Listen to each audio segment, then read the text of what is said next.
Hello again, everyone. I'm Joe Longinusa, welcoming you to another edition of Next on the Tee with Chris Mascaro, the show where industry leaders, golf professionals, and legends all come and discuss the great game we love so much. So without further ado, let's turn it over to our host to tell us who's next on the tee. Chris, take it away. Hey, thank you, Joe. Hello, everybody, and thank you for coming back and joining me again on Next on the Tee. We know you got a lot of choices for shows and podcasts to listen to out there, and we really appreciate that you've chosen Next on the Tee to be one of them. I am your host, Chris Mascaro, and today I have two really great guests that I'm looking forward to sharing with you over the next hour or so. First up today is going to be former three-time winner on tour, once on what's now the Web.com tour and twice on the regular tour. Donnie Hammond is back with me. Not only was Donnie very successful out on tour, but he's also a Hall of Famer at his alma mater, the University of Jacksonville. We'll talk about his college career, his wins out on tour, his experience at the 1986 Masters. Started the final round of the 86 Masters, one stroke off the lead, and played in the second to the last group with Bernard Langer, just ahead of Seve Ballesteros and Tom Kite. So he had a first row seat to history. We'll chat about all of that and more when Donnie joins me here in just a few moments. Following Donnie, we'll get a return visit from a guy who's really becoming a weekly regular on the show, and that's 2003 PGA champion Shaun Micheel. Shaun's going to be back to answer more of your questions, share more of his insights, plus talk a little bit about what's going on the tour right now. So we look forward to having Shaun as a part of the show. He'll join me just a little bit later in this half hour. So if all of that doesn't warm you up tonight, well, our new friends over at Aroma Ridge sure can. They offer an array of the finest mountain-grown gourmet coffees all in one place. Their secret is hand-selected beans from a variety of coffee-producing countries roasted to perfection by their very own roast master in small batches for an even more clean taste and a cleaner roast. So you're going to love their coffee. They are roasted specifically for you, and when I say that, you can pick out your brand, you can pick out your roast, you can pick out your flavor, for crying out loud. They have almost every flavor you can imagine. Plus, you can even mix and match if you want to create your own flavor. They can do that for you as well. And not only are their coffees great, but they're fantastic people as well. You're not going to find a better tasting coffee or a better group of people to deal with and work with anywhere on the planet than at Aroma Ridge. And right now they have their Valentine's special going on their Wicked Jack's rum cakes. So you can get a rum cake, you can get a chocolate rum cake, or even a red velvet cake, 20 ounces of deliciousness. Check it out, all their products on their website, aromaridge.com.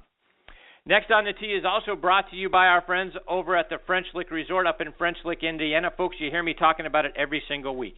You want to talk about a spectacular resort to both play golf and to just relax and enjoy yourself. Well, there isn't a better place anywhere on the planet than at the French Lick Resort. Go to FrenchLick.com and see for yourself. And right now, let's hear a word from our friends over there. Now's the time to plan that golf getaway you've been dreaming about at French Lick Resort. We have new Golf Academy packages for 2016, guaranteed to take your game to the next level. Try our one-day Quick Fix Academy for golf emergencies. For more in-depth learning, try the Game Changer, designed to make you a better player. Our staff professionals are ready to work with you at French Lick Resort. Did you know there's only one place in the country that you can play courses designed by two members of the World Golf Hall of Fame on the same property? The Pete Dye and Donald Ross courses at French Lick Resort make us an ultimate golf destination for 2016. Check out the Ultimate Golf Package, the Hall of Fame Package, and other great offerings at FrenchLick.com. Let 2016 be that year you finally take your dream golf getaway at French Lick Resort. Play the courses champions play. It is a spectacular place, my friends. I had the privilege of taking my family there last June, and we're looking forward to getting back there again this year. The French Lick Resort needs to be on your list of places to stay and play. And oh, by the way, they have a casino right there on the property as well. For more information and to book your stay, go to FrenchLick.com. Also want to give a shout-out to our friends over at Allen Edmonds, maker of top-quality made-in-the-USA shoes. Folks, the shoes of great leaders, from the Oval Office to corner offices to stage and screen and promising cubicles all around the country, are part of what make people successful. The right footwear is important on the carpets and the hardwood floors of our global economy. Get it right with made in the USA quality and value from Allen Edmonds. Allen Edmonds is an American original, but they've been making shoes right here in the U.S., in Wisconsin, since 1922. They've got a winter clearance sale going on right now, some styles up to 40% off. Go see how you can return to work and get out there looking your very best. Check them out online at allenedmonds.com. And every week, folks, here on Next on the Tee, we like to kick off the show by saluting the brave men and women serving in every branch of our military. We want to thank all of you for the daily sacrifices that you and your families make to protect our freedoms and our liberties. We also want to thank our veterans for all you've done for us, and your families have sacrificed for us over the years. It's through your strength that our military personnel keeps us safe and protects our way of life. It is without you, our way of life wouldn't even be possible. Our sincere thanks as well to Shaun, Cruz, and all the wonderful folks over at the Armed Forces Radio Network. It's an honor for us to have Next on the Tee be a part of your network. You can find our show by going to armedforcesradionetwork.org. Also want to remind our veterans, be sure to check out globalvoiceforveterans.org. What a great site with news and articles and a wealth of information specifically designed for our veterans out there that I'm sure you're going to find both interesting and beneficial. Again, Global Voice for Veterans. Please check it out and then bookmark it. You're going to be very glad you did. All right, now joining me on the French Lick Resort guest line is Donnie Hammond. Let me remind you about Donnie's background. He was born in Frederick, Maryland, which is in the northern part of the state near the Virginia and West Virginia lines. He attended Jacksonville University and was a 4-year letterman on their golf team. As a sophomore, placed 7th in the 1977 Sun Belt Championship, and as a senior, he won it. He is a charter member of the Jacksonville University Sports Hall of Fame. Donnie earned his tour card by being a medalist at the 1982 PGA Tour Qualifying Championship at TPC Sawgrass, winning the event by a record 14 strokes, folks. He played on the PGA Tour from 1983 to 1998. He won twice on the regular tour at the 1986 Bob Hope Chrysler Classic and the 1989 Texas Open, where he came within 1 stroke of their all-time scoring record, having shot rounds of 65, 64, 65, 64 at Oak Hills Country Club. He also won once on what's now the was the buy.com tour, now the web.com tour at the 2000 Lakeland Classic. Over the course of Donnie's career, check this out now, folks. He's had 46 top 10 finishes, and he made the cut 70% of the time that he teed it up out there. And I am very honored to have him back with me tonight on Next on the Tee. Hey, Donnie, how have you been, my friend? Chris, I've been good. How about yourself? Really well, thank you. So, good. Donnie, for our listeners, golf fans who aren't familiar with the details of your playing career, you won some events by absolutely lapping the field, and you won some others in some close playoffs. So I wanted to start by kind of going back to your college days, Donnie, and the 1979 Sun Belt Championship, your senior year at the University of Jacksonville. Won the individual honors that year by 6 strokes over Chris Tucker, who was playing actually on his home course up there up in Charlotte. But curious to get your thoughts, what you remember about that championship. I'll tell you what I was thinking of that championship and that whole year, Chris. It was my senior year. I was a psychology major, and I don't remember being a lot of jobs, in psychology unless you went back and got your master's or, PhD. So I was thinking, Donnie, you're going to have to start playing some good golf this year if you're going to think of turning pro. So I got real serious that senior year, and I went into that conference championship playing pretty well and just didn't really have any issues out there. I don't think I had a double bogey the whole week, but played solid, won by 6 strokes, and it kind of gave me a lot of confidence to end the year there at school and go on and start on the mini tour and then try to, go to the tour school for a few years and get your tour card. So that was a big win for me that senior year. And Donnie, I typically talk to guys and hear them tell stories about Q School really being one of the most stressful events that they ever played in. And not only did you get through it, you lapped the field. You won by 14 strokes at like I said, at the TPC Sawgrass. Talk about what that event was like for you. You're going to talk about a relaxed round or a relaxed tournament. Lapping the field that way had to be very satisfying for you. Yeah, it was just one of those weeks. I don't know. I mean, you have it I don't think I've ever played that solid over the course of 4 days. That was a 6-round tournament, but it was, I started out with 65 on the TPC course there at Sawgrass, and that was the new course record, and then played a few rounds at Sawgrass, shot, I think, 71, 68. I think I was leading by 6, and then go back to TPC on a really tough day. It was swirling. Club selection was really hard that day, and then you got to get through that 17th hole too, the island green. Yeah. End up shooting 66 that day, and went into the press room, and they said, "Donnie, how's it feel to have a 14-stroke lead?" And I just thought to myself, "Wow, that course was playing tough today." And I kind of was able to coast the last couple of days, which was really important. Playing a treacherous course like the TPC there, you could make big numbers out there in a heartbeat. But that was cool. I got my card, and then I was able.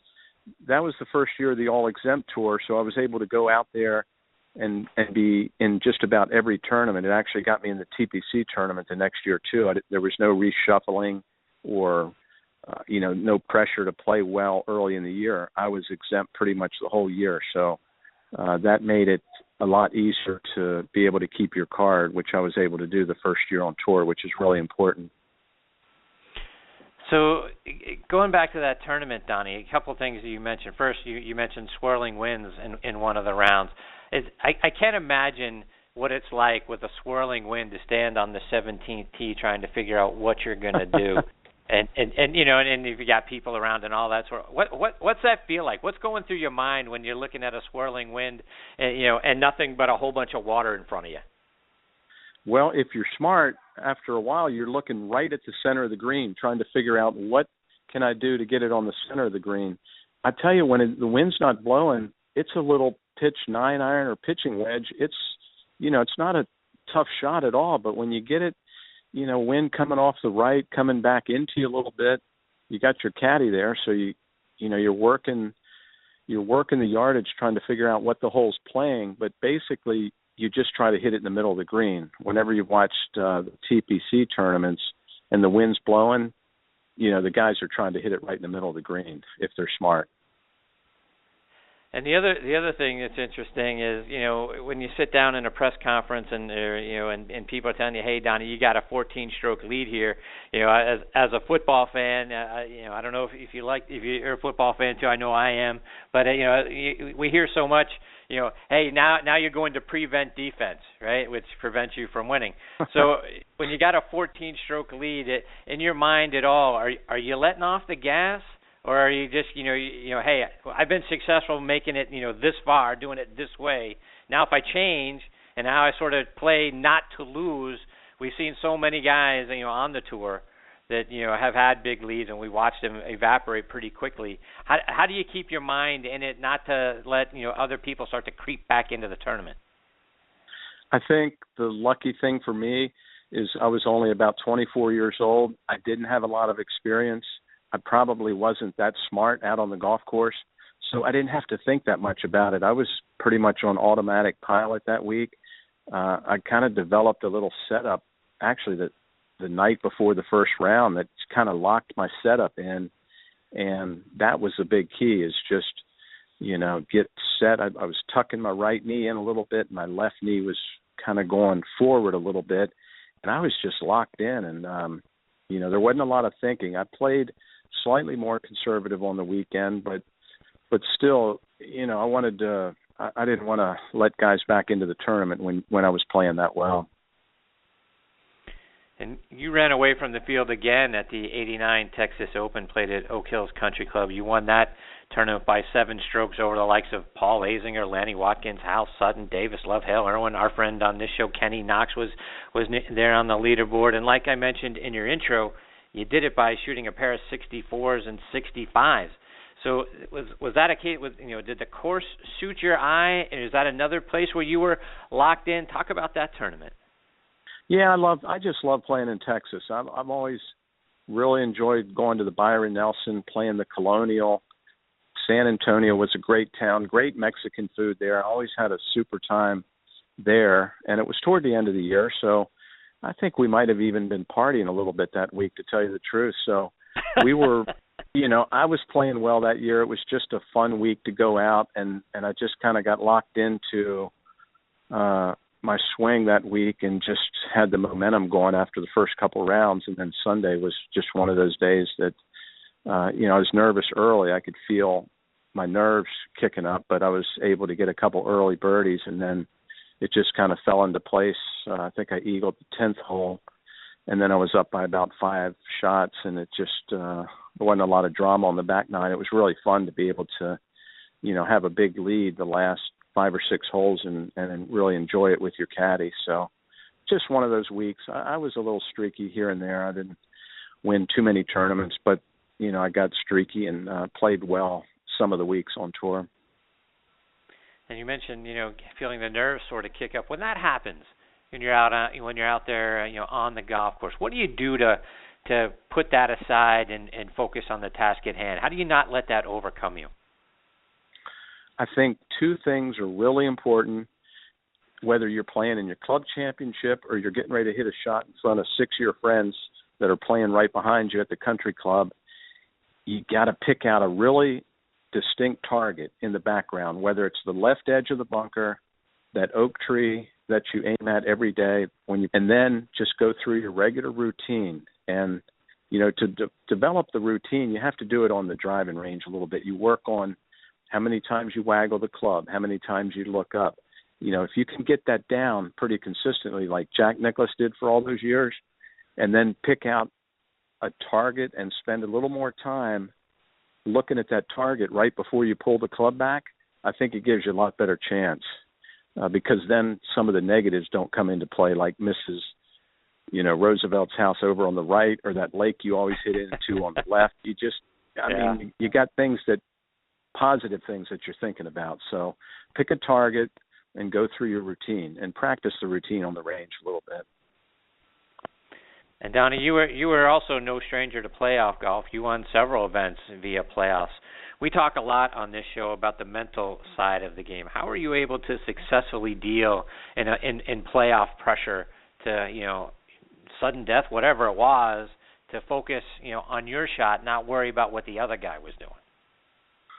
Yeah, that was when match play comes in, and as a PGA Tour player, I think I only played in probably 3 or 4 match play events. I was close to getting on the Ryder Cup one year, but we had a match play tournament that we played that out in Tucson. But it was, it was strictly match play when you're out there with 1 or 2 other people. And for the one thing, you're playing well. If you're in a playoff, you've already played well in the tournament. You played well the last round, so things are going your way. You have a little bit of confidence, and that's helpful. And you just try to get through it. You try to strike early, really, because most of the guys are playing well, and a lot of times it takes a birdie on the first hole to win. So you got to play a little aggressive. And Donnie, talking about playoffs, you qualified for the U.S. Open back in 2001 at Southern Hills by going through sectional qualifying, and you qualified by beating Steve Please when you birdied the 7th playoff hole, but only after he missed a 2-footer for par on the previous hole. Talk about, the range of emotion. Did you lose focus? How do you get focus back, figuring he's going to put this in, and then all of a sudden it doesn't, and now you're on to another hole? I just played that course just about 3 weeks ago, Old Memorial. Fantastic golf course in Tampa. I was just over there with some friends, and Gary Koch was in the playoff. I think Gary birdied the first or second hole. He knew the course. He was a member there. He went out and knocked in like an 8-footer on the first hole, so he got one of the spots. And then it was me and Steve, and he was playing the mini tours then, and he missed about a 2-footer, and I felt so bad for him because I was thinking, what a thrill that would have been for him to go to the U.S. Open.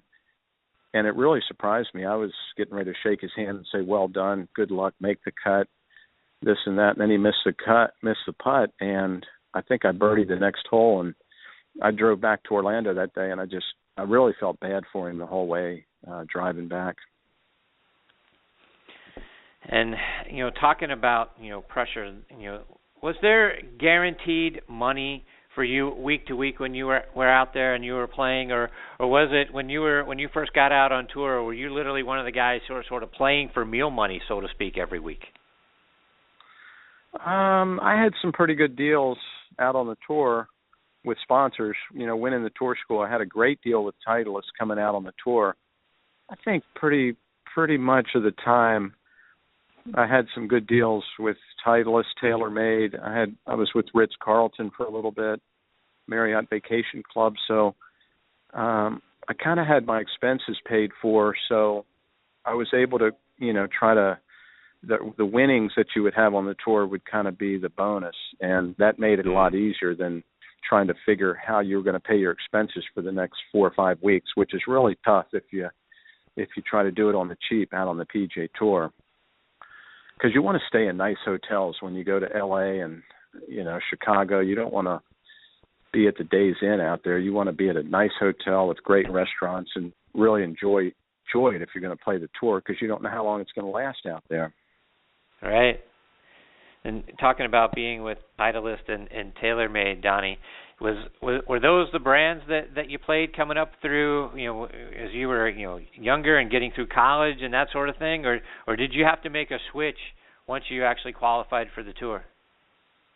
Titleist went way back. When I started playing with my dad, I was about 13 years old. He was always trying to find Titleist, buy him from the little kid on the side of the fairway, or, buy him in the pro shop. That was the ball, Titleist. So, I kind of had a long history with Titleist, and then I think it started with TaylorMade when they developed the metalwood, that real little driver. Right. And that's when I started playing TaylorMade. They started making a pretty good set of irons a year or two after that, and they really took off with the metalwood. But then they developed, the top of the line irons out there that were, as good as anything you could hit on the tour, and it's become a great company. Donnie, let's talk a little bit about the '86 Masters. It may be the most famous event, or a lot of people's favorite event in the history of the game. You were actually one stroke off the lead heading into the final round, one behind Greg Norman. You were tied with Seve and Bernhard Langer and Nick Price, 3 strokes ahead of Jack Nicklaus. You were paired with Langer and the next to last group in the final round. What was that day like for you? It started out fantastic. Being a fairly handsome guy, I woke up and I looked at the mirror. I saw myself. I said, Donnie, you are going to win the Masters today. And I drove to the golf course confident. Things were going well. I'd had 67 the day before, Saturday. Had a good pairing with Bernhard. Had a good warm-up, I think. I can't remember. It was a long time ago. But I got on the first tee, and I could remember my right knee twitching just a little bit. And it wasn't supposed to do that. It wasn't doing that the whole week. And I thought, Donnie, we got to get rid of this twitch, or you're not going to win the Masters. And it started out a little slow on the front nine. I mean, it was very nervy, and it was a little bit slow out there that day. I remember that. But I got off to a little bit of a rugged start on the front nine and brought it back in 2 under. But the electricity on the golf course that day was like nothing I've ever seen on the tour. Hearing the roars coming from, Jack's group and kind of catching up with what was happening that day. And you could see when his name hit the leaderboard and you saw what he was shooting, I was thinking to myself, Jack thinks he can win this tournament. And then, it was just amazing to be able to watch it a couple months later and see how fantastic it was and how well he played. It was really cool. It's nice to be a part of it. I just wish I could have played a little better and been, in a little more contention through the whole event. That would have been better. But I finished like 11th and got invited back the next year, so it wasn't a total loss, but it was a little disappointing for a few days after that. What was it like for you the night before? Did you sleep was it normal? I'm thinking, you're one stroke out of the lead. You're in the second to last group. Do you sleep well, or is that something that that kind of keeps your mind going all night long? Yeah, I can't remember, but I can't imagine I slept really well. I'm sure I woke up a few times. I remember feeling pretty good that morning. So, but you're relaxed because coming off a good round, you're kind of relaxed up until a point, and then the next day you wake up and you start thinking of how serious a day it is and what it could mean to you if you could go out and shoot 3 under, and it's it kind of hits you pretty hard there. That was my first year there, and it was I was a little nervy on the front 9, but luckily I brought it back on the back. At what point did you guys become aware that Mr. Nicklaus actually had gotten himself into contention? Well, let's see. I think we would have been probably about the 10th hole. Jack would have been probably 3 strokes back of Seve, and then but then when he made that eagle on 15, we were probably over on about 12, the par 3, and so we were close to where Jack when he made that eagle, and that was just, I could tell that was an eagle for Jack on 15, and then you could hear the shot on 16 when he hit I think it was a 6-iron in there about 3 feet underneath the hole, and then 17 you could hear the birdie there, so pretty much knew what was going on there with his last 3 or 4 holes. It was pretty cool. And I had read a story that there were only about 50 people in the gallery around Norman and Nick Price, because everyone was kind of shuffled ahead to either watch Jack and Sandy Lyle play or were right behind you guys with Ballesteros and Kite. What was it like being in the second to last group? Was there a sea of people kind of ebbing and flowing as Nicklaus was getting done, and then with Ballesteros and Kite? Yeah, they were leaving our groups in droves. The last 2 groups, and you could see people. When you would hear a big roar, another 20 people would leave your gallery and start heading over to where Jack was, and that was. But that's kind of the way it was, when you played with Jack. He always had the biggest gallery, and, you would hear the name Jack all day, people yelling to Jack, and, that's the way it was, and there was a lot of people moving in his direction there the last 6 holes or so of the tournament. Did you get an opportunity to play with him? Yeah, I played with Jack a couple times, 2 or 3 times on tour. We played at Oakmont one year, the U.S. Open, and played, we played Bay Hill during the last round one year. Played a practice round with Jack one time at the Honda, and he holed 2 shots from the fairway in 9 holes. Wow. Holed like an 8-iron, and then on, I think it was the 8th hole, par 5 into the wind, he holed a 9-iron, and he looked over and said, "That's the first time I've done that in a while. Hold 2 shots in 9 holes from the fairway." I'm thinking, yeah, me too, Jack. He was something else. He was quite a ball striker. It was amazing to watch him play. Donnie, your best finish in a major was tied for 5th at the Open Championship in 1992, which was played at Muirfield over in Scotland. Nick Faldo ended up winning that event. You shot 65 in the second round to get yourself near the top of the leaderboard. What do you remember about that weekend? Well, I went over and had to qualify for that tournament. Larry Rinker and I kind of traveled together, and we both qualified, so we had to rent a flat near the golf course. We ended up getting this great little place, walking distance to Muirfield, and we were together the whole week, and we got good practice rounds in. We had a few pints every night to keep ourselves, accustomed to the locals, and it was kind of fun to kind of head to the little pubs and get the bar food and hang out with the folks and get a feel for the communities around there. It was just, that was one of my favorite tournaments, playing the Open Championship over there. I got to go over, play 5 times, and it was, I loved it every year I was over there. And it was just a great layout. Muirfield is probably my favorite course in the rotation there in Scotland and England. It was just a beautiful golf course and tough. And it was just one of those weeks that I kind of kept it together. I had my coach, Phil Ritson, over there for the week, and we had a nice time, and it was just a great week. And Donnie, you came back and you got a win on the pga.com tour in 2000 at the Lakeland Classic. How satisfying was that for you to come back after that amount of time and get a win? It was good because it was one of those weeks where my family ended up coming down on Sunday and got to see me win a tournament. So it was really cool. They kind of surprised me and kind of walked the last 9 holes of the tournament and ended up winning on the last hole there. And we had a nice little celebration that night. We drove back to Orlando and had a big table at this Mexican restaurant. My mother and father-in-law came over. My mom was over. We had a big party there. So that's the way you like to win a tournament. Have your, friends and family with you that night, and it was pretty fun. It was nice being so close in Lakeland too. And Donnie, from listening to you, you share your stories.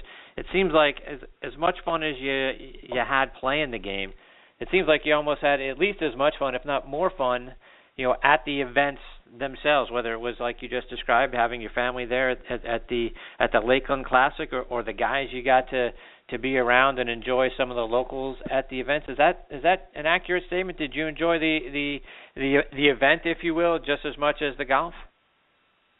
I think it would be fair to say, Chris, that I actually enjoyed it more than the average pro out there every week. Yeah, I was a fun-loving guy on the tour, and I mean, it's hard not to have a good time on the PGA Tour, playing fantastic golf courses. The range balls are great, the greens are quick. You're in good cities, and the tournaments do a great job. There's entertainment here and there, and you got the bright lights. Sometimes you're in Las Vegas, and you're young and you can stay up late at night. So it's there's a lot of good times to be had out there, especially if you're having a little bit of success and making a little bit of money. It makes it all the better because it's kind of a career that you just never know how long you're going to be able to play on the tour. So you want to go out there and enjoy it as much as you can. But the traveling I always enjoyed. I played a lot overseas. Went to Switzerland and Australia, and just every chance I had to travel and go play in different countries, I pretty much took it. It was a lot of fun to see the sights and to be able to play on some different tours. So that was really fun for me. Donnie, just a couple more before we let you go. You were an inaugural inductee into the University of Jacksonville Hall of Fame. What was that like for you to be recognized like that by your alma mater? It was nice. I think when I was up there, I gave a lot of credit to my coach, Raleigh Rourke. He was an athletic director there at the school. He was a basketball coach. I don't think he could have broke 85 as far as playing golf, but his regiment for us to train us and get us ready for tournaments was kind of on the military side almost. He had us out jogging and running after Christmas and, really getting in shape. And that's back in, 1975 or so. So I gave a lot of credit to him. He was around the area there for 40 years. And it was satisfying to be able to get into the Hall of Fame. That was probably one of the first, small awards or whatever that was given to me. So I took it pretty serious, and it was really satisfying to be part of it because I had a great 4 years there and just a lot of fun. And Donnie, for our listeners on the Armed Forces Radio Network here, you've done a lot of work with the USO down there in Orlando. Talk about the things you do with them. Yeah, I got to do a couple trips over to Iraq with Rick Kell. He's with Troops First Foundation. David Farady's also co-founder of that group, and we got to take a couple trips over to Iraq and visit the soldiers. A couple different years, like I think it was 2007 and 2009. Give a lot of exhibitions over there, little putting contests, but just have a friendly face to be able to visit the guys and, let them know what we were thinking about and how proud we were of what they were doing, and that we realized the sacrifice that they were going through, being over there a year at a time. And it was a blast, really, seeing the guys, because I didn't think a lot of guys would come out. But we had big groups. Every base we went to, there was, quite a group out there, and we would I'd get to hold their weapons while they hit shots and things like that. That was pretty cool. They're heavy too. Some of those rocket launchers and things.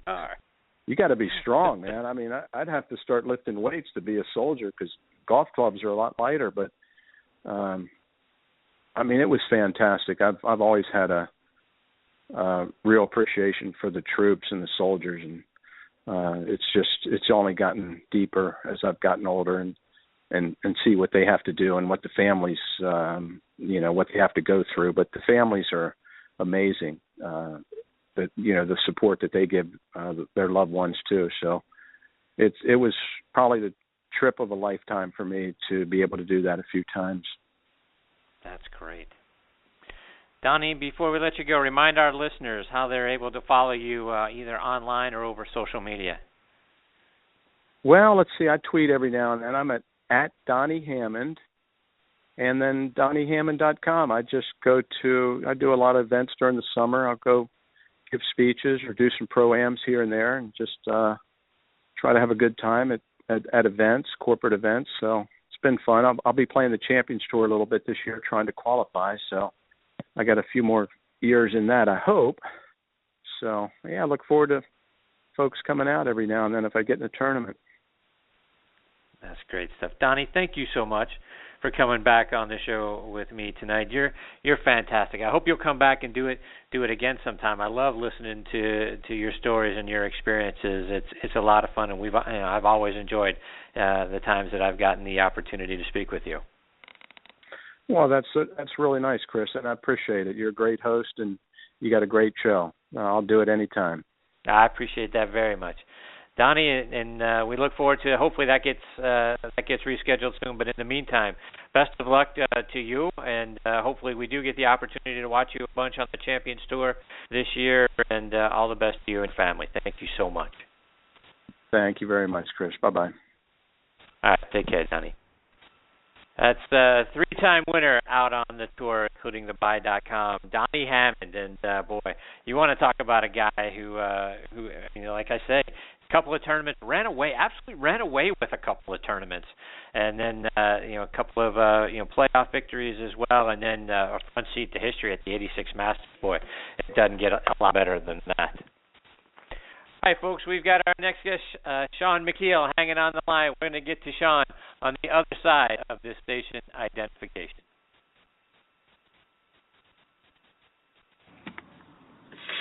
Golfers, has this happened?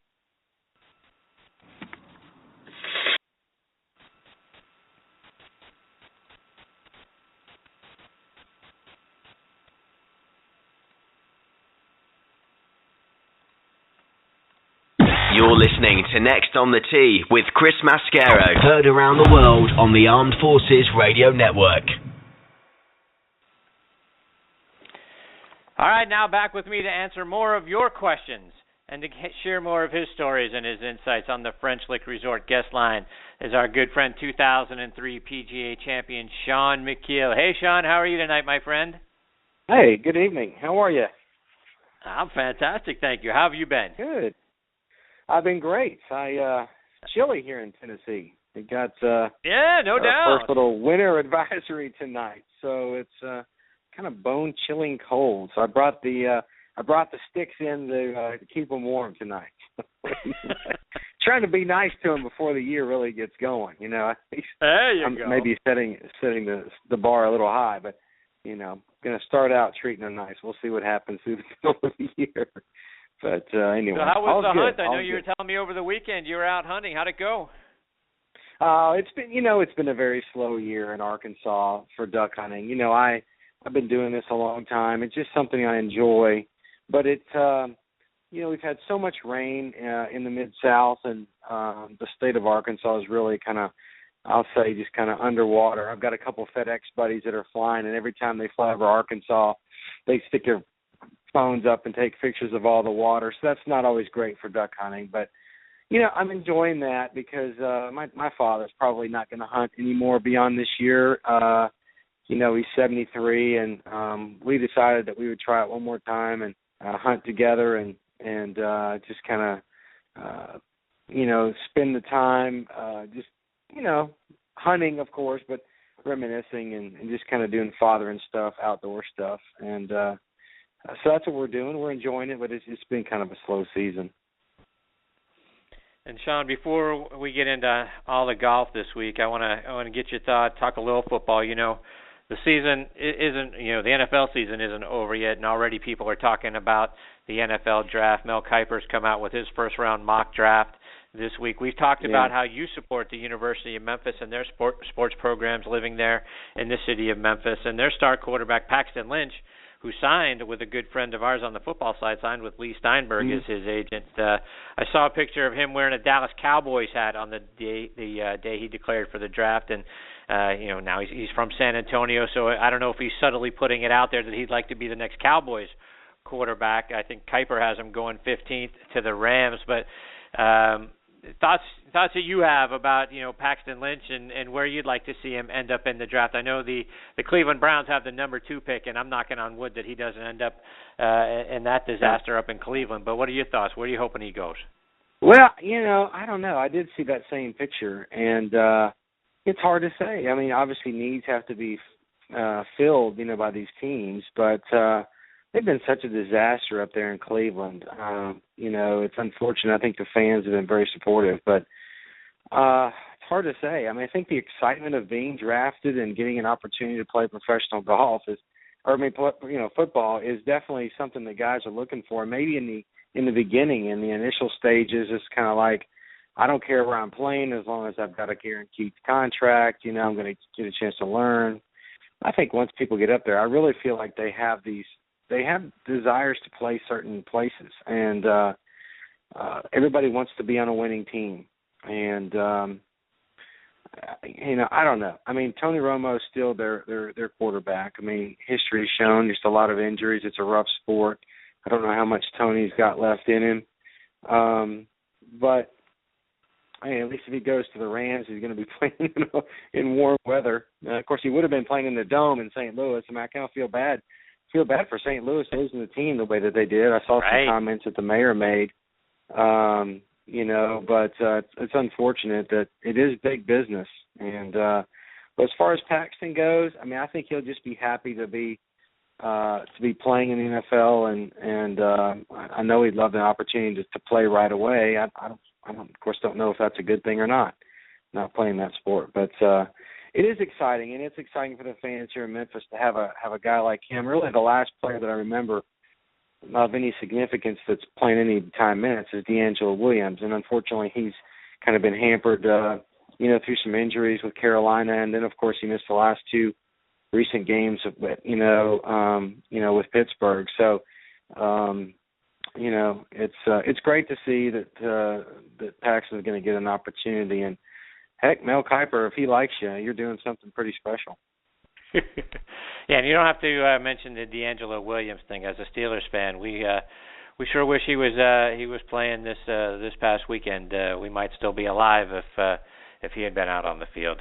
Yeah, I know, and it's just too bad. I thought that he had that foot injury. I thought he was just going to miss the one game. I was actually surprised that he missed the Denver game. But you see it. It's really in the NFL. You see these injuries, and it's unfortunate because the fans. I'm not saying they deserve to have the best product on the field because everybody understands the injuries, but NFL certainly, and TV probably most importantly, and well, besides the teams, really want to present and want to have the best product on the field. And look, all the guys that are playing in the NFL are good players, and so. But I think the teams want the more experienced player out there playing, and for Ben Roethlisberger to be able to get out there and play with the injury that he suffered a couple of weeks ago to his shoulder, and we saw that the other night. Look, the very first play, Ben Roethlisberger threw it 50, 60 yards in the air. Now it was incomplete, but I think he did that on purpose. I mean, yeah, if he catches somebody asleep, he might get it, but he set the standard there in the beginning that he was healthy, and these guys play through an unbelievable amount of pain to get out there and produce for their teams. So hopefully Paxton will be able to get with a team that has a good offensive line that supports him, allows him to use that arm and that brain of his, because he's got both. Yeah, it's going to be interesting to see where he ends up, but from what I got to see of him this year, and obviously you saw a whole lot more of him than I did, particularly up close and personal. But boy, he looks like a talented kid and a franchise quarterback, and I'm certainly looking forward to seeing where he ends up getting drafted, and then from there about what his development looks like. But he certainly put the University of Memphis football team on the map. He did. Well, what was unfortunate is that I think I told you this last time that we went to the Birmingham Bowl and got a chance to watch him play Auburn, and Auburn really kind of manhandled him from the start. It was a defensive touchdown by the Tigers there in the first half, and I think it was 10-10.5 if I'm not mistaken. But they really kind of overtook the game. It's just unfortunate that Paxton didn't get to play his last game with his head coach. Now, I know that the offensive guy was kind of his handler all year, but, for Justin to just leave and everything else when I understand why he did it, but I think Paxton, he just didn't have a very good game, and I think a lot of that was kind of like, well, coach left, and I know I'm going to leave, so I'm maybe looking further down the road. I was just happy that he was able to play the game without getting injured. So, but he'll be just fine, and I don't think that anybody will look at that last game. I think there's a lot of things that the NFL will take into consideration, when looking at Paxton, and you got to look at the big picture of how many great games. I mean, he had less than 5 interceptions probably for the whole game, maybe 6. It's a pretty good stat considering he threw it a bunch. So, he'll be just fine. Shaun, I was looking over the weekend. You look at the Sony Open out in Hawaii. Fred Funk, Vijay Singh both had strong showings out there. And Vijay's just shy of his 53rd birthday. Fred turned 60 in June. When you see guys who compete, at that level and play that well, that are, at their age, does that help boost your confidence and let you know that, guys in the 40 and even 50 to almost 60-year-old range can still compete out on tour? Yeah, really, sure it does. Fred, is an unbelievably straight hitter. He's been plagued with some injuries over the last few years. But the experience level of playing that tournament, and of course that golf course, if you hit it long, it's one thing. But, they had some rough out there, and, again, as I said about football, experience is key. So, VJ, nothing ever surprises me with him, as hard a worker as he is. He's, his drive and his desire to compete at the highest level, I think, is why he hasn't kind of given that up and gone to the Champions Tour, because he still hits the ball plenty far. And, putting it kind of comes and goes. It's probably more so as you age. But, just watching those guys get out there and compete, they love it. I know how much Fred loves Hawaii. He takes his whole family, and just really loves it out there. And it's one of my favorite events, too. I really have always enjoyed playing the Sony Open. I remember it was the first event that I played as a professional on the PGA Tour, and that was, 1994. And it hasn't changed. They've changed the par, of course, from a 72 to 70. But, as far as those two guys, I think they just love being there. They love competing. They know the course well. It's a great place to start the year. And, for Fred and VJ, maybe, I don't know who's entered, is, they got the Champions Tour event kicks off at Hualalai this week. So it was a perfect stopover for Fred. I'm only assuming he must have gotten an exemption. I don't know if he's still exempt on tour or not, but it's always inspiring to see guys continue to compete. And by the way, I didn't realize that Fred was almost 60 years old. That's surprising to me, but that he's still out there and competing as well as he is. But kudos to him. And Shaun, we talk about the importance of driving distance. Yet we saw Jordan Spieth, whose average driving distance a couple of weeks ago at the Tournament of Champions, 284 yards. Yet he still goes out and wins that event by 8 strokes. And I know Jordan is an extraordinary talent, but I think that shows that there are other ways to win besides just simply overpowering a golf course. I was curious to get your thoughts on what you saw out of Jordan a couple of weeks ago and his win there, plus the idea that there's more to it than just being able to drive the ball 380 yards. Well, first of all, the driving stat is a little bit misleading because they only do it on 2 holes. They do it on 1 hole in the front and 1 hole on the back, okay? Is that right? They try to, yes, there's only 2 holes. It's not based on every hole that you hit a wood, on every hole but a par 5, okay? So the driving average is only taken on 2 holes. That's the first thing, and if you go out to a hole and you're playing one dead into the wind, and then all of a sudden maybe the next hole you hope to get it exactly downwind so you kind of even out. You could mishit one and hit it 240 or 250, and it messes your whole driving stat up. So that's a stat to which I never cared anything about. I mean, I knew to myself that if I hit a good drive, and I knew in my mind it was a good drive, and I walked out there on either side of the fairway, there's paint. Starts at about 240 or 250. Every 10 yards, it probably goes up to, now it probably goes up to about 340. But, when I was playing more regular in the mid-2000s, I think they stopped measuring at, at probably, 310, 320 maybe. That's the first thing. But, look, you can play the game, and the game comes down to, it's not so much even about fairways anymore. Greens in regulation, I think, is the biggest stat, was always my important stat. And putting and chipping. Jordan was talking about how much time he spent practicing his wedge game. It showed. He hit some great shots in there. He hit a great one there to finish it off. He's up by 7. He could have easily just get it onto the green. But what did he do? Hit a nice 60, 70-yard shot in there to about 4 or 5 feet.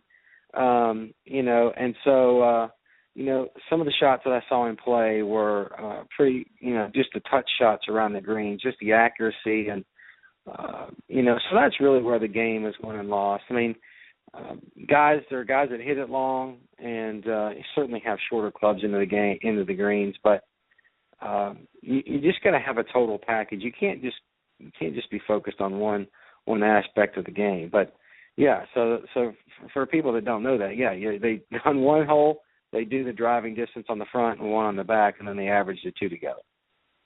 Wow, that's so he hit it 284. I didn't know that either.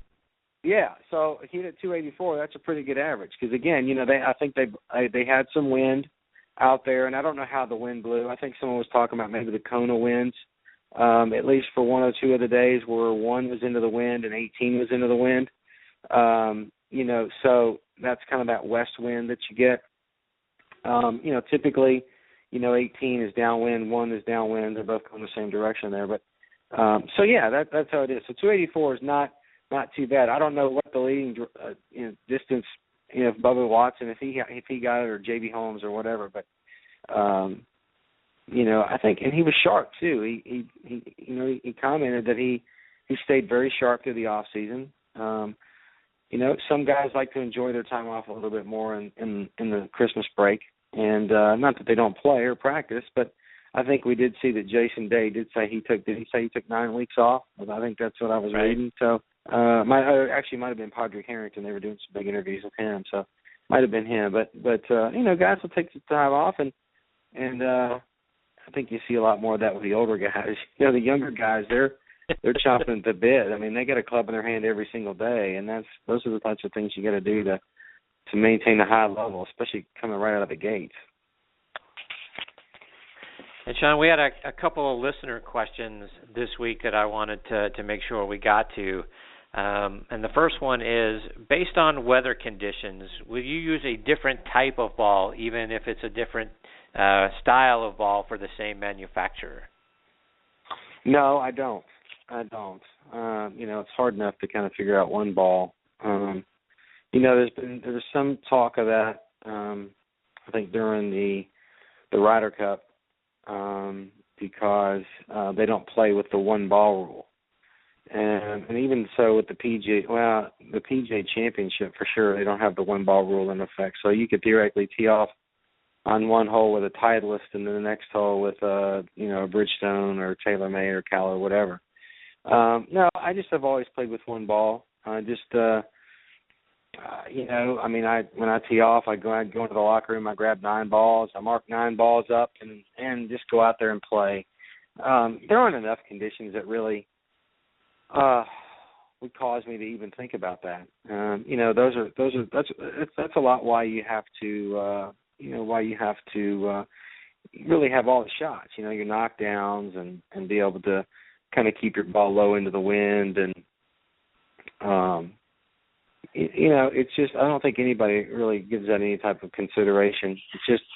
It's hard enough to kind of figure out what one ball is going to do, and so I've never really. I'm sure that's true, and I guess the only thing that would strike me is if you're playing at the Open Championship and all of a sudden it gets cold. Maybe a lower compression golf ball might feel a little better to you than a higher compression golf ball because of the temperature. That never comes into play for you. No, I mean I don't know how much you would actually gain from that anyway. I mean I certainly have never tried it, and maybe there have been some that have. I don't feel that the benefit, particularly using a golf ball that I'm not used to, and that just. It just brings into a lot of problems, and carrying multiple balls, in your golf bag, it just creates a situation that's uncomfortable for the player and the caddy. If you're playing the 1 ball rule or something like that, and you pull out, you're using an X versus the softer Pro V or whatever, and you just hit the wrong ball. So it's just I don't know how much of advantage you get, but to me, it's not really worth it, and. To try to really experiment, because that's not how I practice. It was interesting though that Phil was talking about in the PGA. It was since I didn't play the 1 ball rule, that he thought about maybe using a 1 ball on one hole and 1 on another. So he's about the only guy that would even think of something like that. Shaun, our other question is. We always hear about the Players' Championship being the unofficial 5th major. Do the players actually feel that way? Well, it is a tremendous field. I don't know how it stacks up to the other major championships. I'm kind of tired of the 5th major. There's never going to be a 5th major. The Players' Championship is an unbelievable event. It certainly rivals the majors, and probably even more. It probably is number 5. I mean, it falls definitely ahead of the World Golf Championships. There's a limited field events and stuff like that, but I think the players recognize the challenge of the golf course. The field is incredible. PGA last year had 99 out of the top 100 players or something like that. So I would say that the Players' Championship equals that, if not surpasses that. So. It's a great event. They've done a lot of things with the golf course by, they redid, put the tournament back into May to allow for just natural growth of grass rather than having to overseed like we always did in March. In March back when we played, it was a heavy overseed with really deep rough, overseed greens. It was a great product that the tour was putting out, but I felt like there were too many delays, and so regrassing and those types of things really kind of enhanced the event. You see that it's obviously a hugely important event on the schedule because the purse, it was the first purse I think that went to $10 million, which then kind of made people kind of think, wow, I mean, we're playing for more money than we are in some of the majors, well, really all the majors. And I think the major championships have caught up to it now. I know the PGA is at $10 million. Players think it's very important. It's a huge event, but, we get asked that all the time. Like I said, I'm tired of hearing it be called the 5th major. It's just, it's a standalone tournament for sure, but it's not. So I guess I've never even thought of it as that. And speaking of that event, you finished tied for 9th in 2004 there. You bounced back from a second round 76 to shoot 69, 67 over the weekend. Talk about, where that tournament for you, just as in the 04 event, where does that fit, when you think about the highlights that you had in your career, finishing in the top 10 out of players? Yeah, well, I mean, very, very much so. I think a lot. It's very high up there because, my family was there. My wife's brother lives there, and so everybody was out. On Saturday I got paired with not Marco Mir. I'm sitting here watching him on TV. I got paired with Nick Faldo, and I think I beat him by a couple of shots on Saturday. And then Sunday was really marked by my birdies on the last 3 holes. I had some craziness happen to me that week.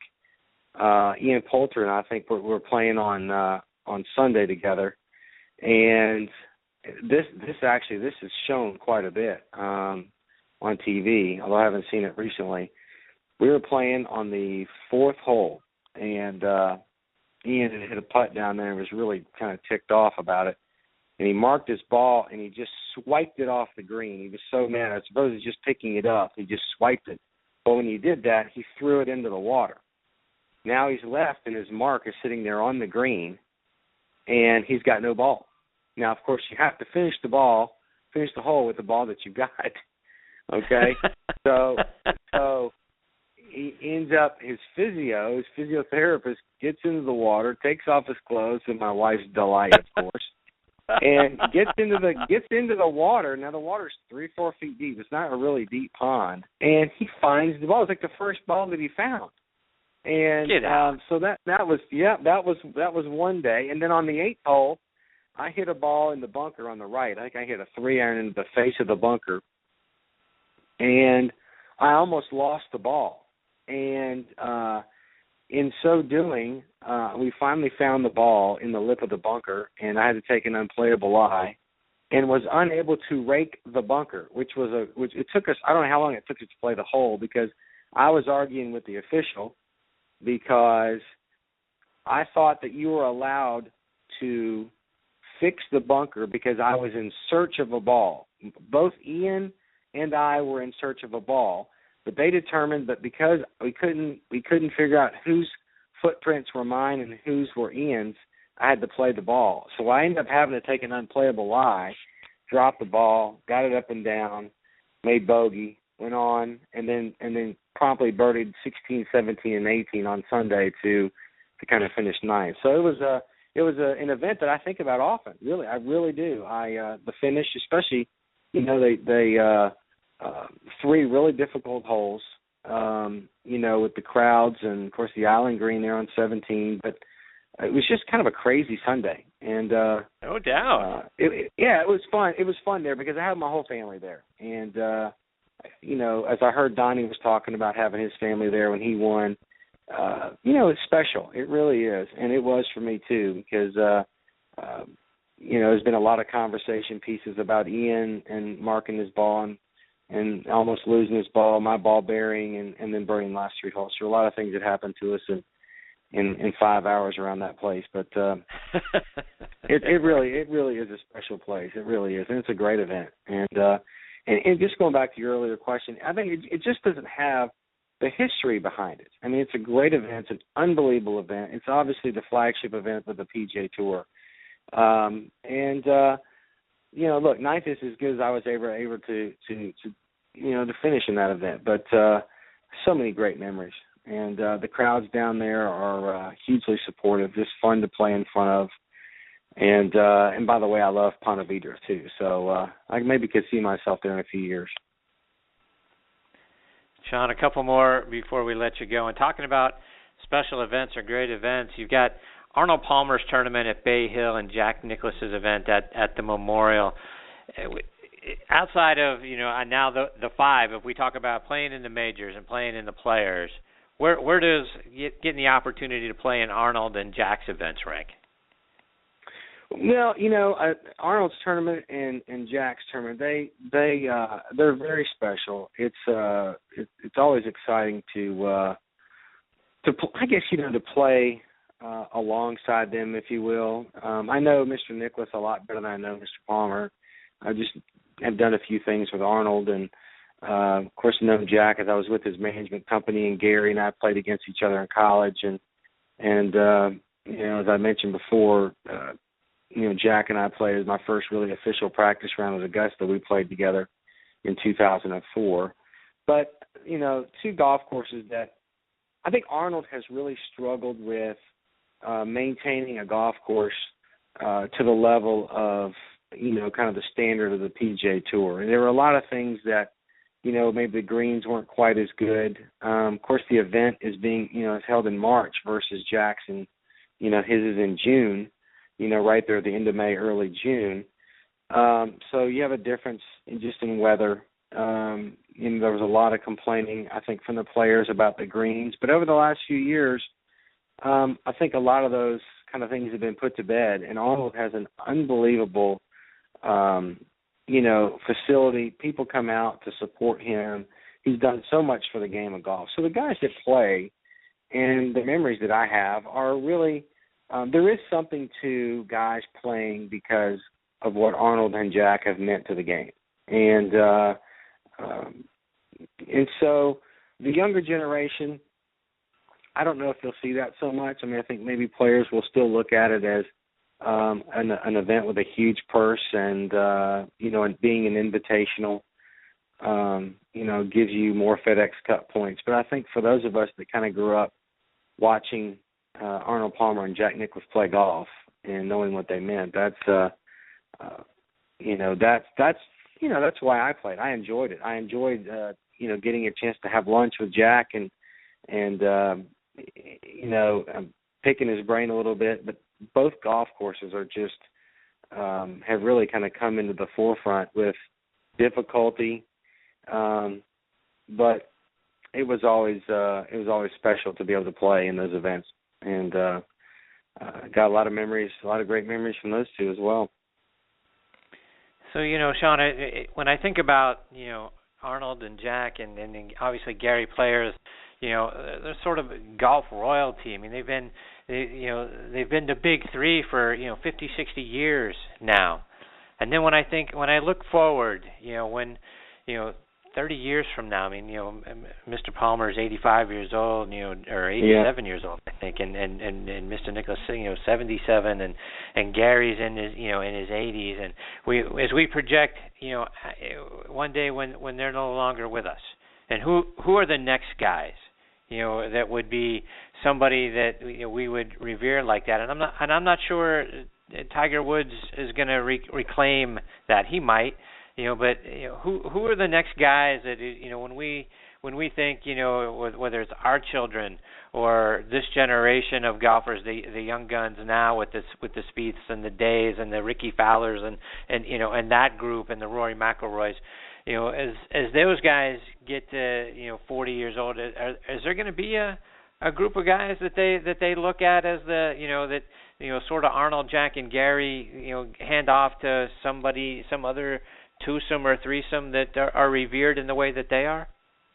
Look, they're trying to do that right now with the comparisons between Jason, Rory, and Jordan, with the way that they're playing. But really, Arnold, Jack, and Gary are the PGA Tour. I mean, if it wasn't for guys like that, the PGA Tour never probably would have succeeded. Right. So I think we have a lot of those three really to thank for the greatness of the game. These other three guys, they seem to have their heads on straight and have a good perspective of the game and what it means to be playing for as much money as they are. And I suspect that they appreciate what guys, like Jack and Arnie and Gary have done for the game, but also what Tiger's done. I mean, Tiger's 40 now and Jordan's 22. Right. It's so hard to look that far into the future to see, but I think really, Jack and Arnie, those three guys will always be mentioned with, growing the game, basically leading to all the successes on the PGA Tour. Of course, there's business decisions that have to be made, but as far as creating an interest in the game from fans, I'm not sure you're ever going to see anybody eclipse those three guys. Tiger, will certainly be there, but he didn't do for the game what the other three guys did. Arnold was very personable. So was Gary. Jack was more like Tiger, I think, in the way that they thought and the way that they prepared for the game and maybe their goals and stuff. But it's so hard to say. It really is. I mean, some of what happened, obviously the money.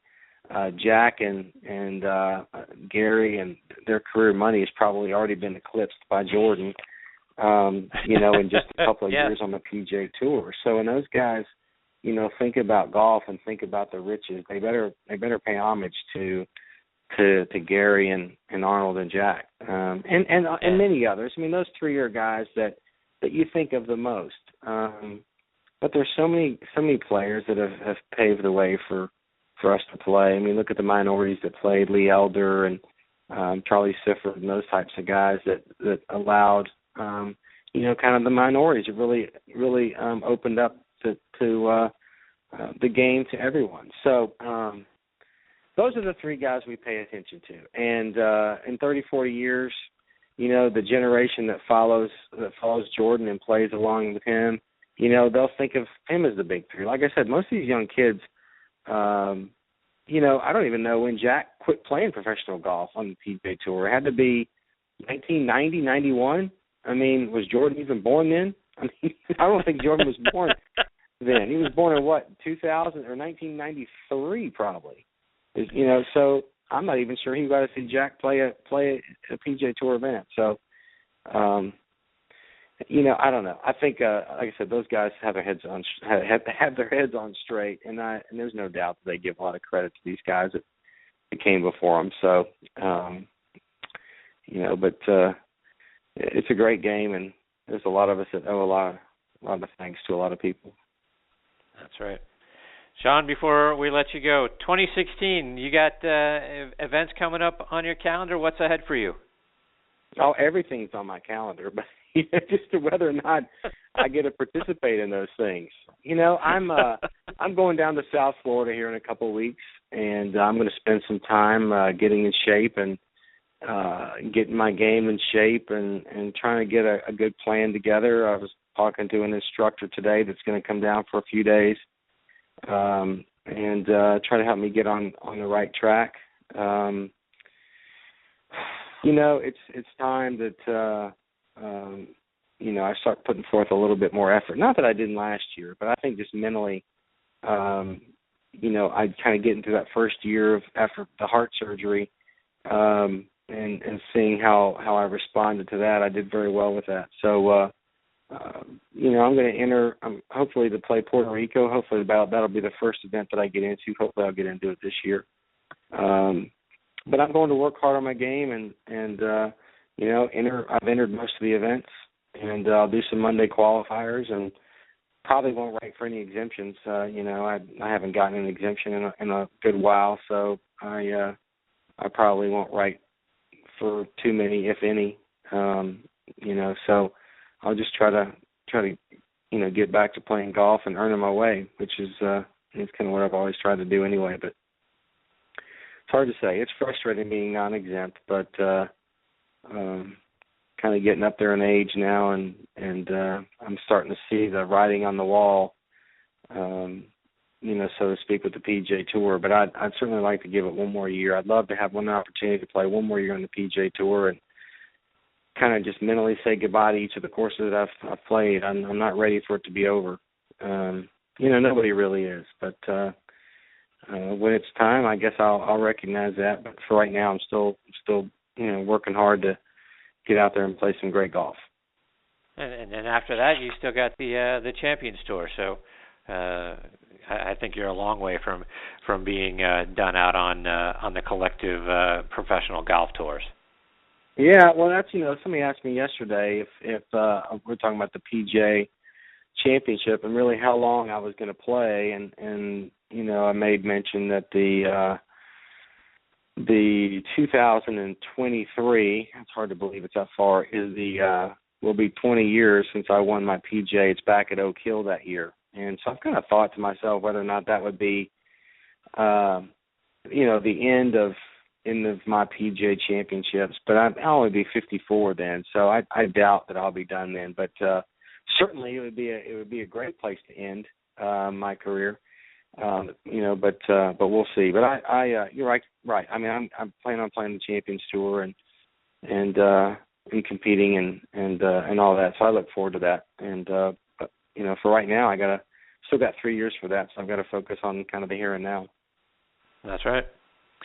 Shaun, before we let you go, remind our listeners one more time how they can follow you online and over social media as well. I'm at Shaun Micheel PGA for Twitter, and just Shaun Micheel there on Facebook, and of course you can find me on LinkedIn. And again, as I always say, happy to entertain any questions that come my way. I appreciate that very much. Shaun, thanks for taking time out of your night to be a part of the show with me again this week. Hopefully, we'll get to catch up with you again either this weekend or as your schedule allows. But it's always a privilege for me to get to spend some time with you, my friend. Well, I appreciate it, Chris, and I always enjoy spending some time with you and your listeners as well. So appreciate you having me on. All right. Take care, Shaun. All the best to you and your family. Look forward to catching up with you again real soon. Sounds good, Chris. Thank you so much. Bye-bye. All right, take care, Shaun. That's 2003 PGA champion Shaun Micheel, and it's always a privilege to get to spend time with Shaun. And folks, a lot of people around the media want you to believe that Shaun was a one-hit wonder, and we've talked about this on the show before. But let me recap for you one more time. From 2000 to 2007, we all know Shaun won the 2003 PGA Championship at Oak Hill, and 3 years later, in 2006, at Medina at the PGA Championship, he finished second to Tiger Woods. He had a third-place finish in 2002, so when you look at his win at Oak Hill in 2003, it wasn't like he came from out of absolutely nowhere. In all, over the 8-year stretch of 2000 to 2007, he had 17 top 10 finishes, 48 top 25s, and he won over $7.3 million. And then again, he had some injuries. You heard Shaun mention a moment ago about a heart condition. Came back from injury in 2010 and had 3 more top 10s and 5 more top 25s. And won $1 million, over $1 million that year as well. So, Shaun, as some media members would have you believe, being a one-hit wonder, not the case in the least. Great player and a great guy. All right, folks, it's time for me to put a bow on this episode. Before we close up shop, I want to remind you about our friend and new partner over at the Salute Military Golf Association, and PGA Tour professional Jim Estes, who's been on the show several times, and we love having Jim as part of the show. Let me let you hear a little bit from Jim about what he's doing over at the Salute Military Golf Association. The Salute Military Golf Association was created to provide rehabilitative golf experiences to the brave men and women who have been wounded while serving our country. Hi, I'm Jim Estes, PGA Golf Pro and co-founder of the Salute Military Golf Association. With my adaptive golf program, we've successfully helped thousands of soldiers in their recovery, both mentally and physically. The SMGA has been providing family-inclusive golf experiences across the country since 2007. To date, the SMGA has equipped more than 1,000 warriors with properly fitted golf clubs and has extended its clinic series to more than 8 chapter and affiliate locations across the U.S. If you are a wounded veteran interested in participating, or if you'd like to learn more about the Salute Military Golf Association and find a chapter closest to you, visit our website at smga.org. We've seen firsthand how impactful golf can be in aiding one's recovery. The Salute Military Golf Association, empowering wounded veterans one fairway at a time. Visit smga.org. That's smga.org. Yeah, they're doing some amazing things there at the Salute Military Golf Association. Please, to find out more information on how to get involved, go to smga.org to see what you can do. All right, everybody, my sincere thanks to Donnie Hammond and Shaun Micheel for joining me today and for making today's show so much fun for me to be a part of. I hope you enjoyed it as well. I ask you, please, check out our sister show, Thursday Night Tailgate, with me and my co-host, Bob Lazzari. That show airs every Thursday night from 8 to 10 p.m. Eastern Time. You can stream it live on Blog Talk Radio. You can hear it on the Armed Forces Radio Network as well. That show, like this one, available on iHeartRadio, Spreaker, TuneIn, Stitcher, Player.fm, SoundCloud. We're all over the Internet. You can find us all over the place. And on Thursday Night Tailgate, we are joined every single week by legends from around the NFL and the CFL as well. We're official partners of the NFL Alumni Association and Mike Ditka's organization, the Gridiron Greats, plus Warren Moon's organization, Sports One Marketing. So every week we have great guests on that show. If you love the game of football, please check us out. You can check out this show and that one on Facebook. Give us a like. That's important to us as well. And this show, you can find us nextonthetee.net. ThursdayNightTailgate.com. From either site, you can stream or download any of our archive episodes for free, folks. Plus, keep up to date with who some of our future guests are going to be. Again, thank you so much for choosing to listen to Next on the Tee with Chris Mascaro. I appreciate you guys the very most. Until next week, hit 'em straight, my friends. You've been listening to Next on the Tee with Chris Mascaro, where PGA and LPGA legends, pros and top instructors, and media members go to tell their stories. Join us the same time every Saturday to hear more stories about the game we love from the people who love sharing those stories with you. It's all about the great game of golf. It's all about the great game of golf.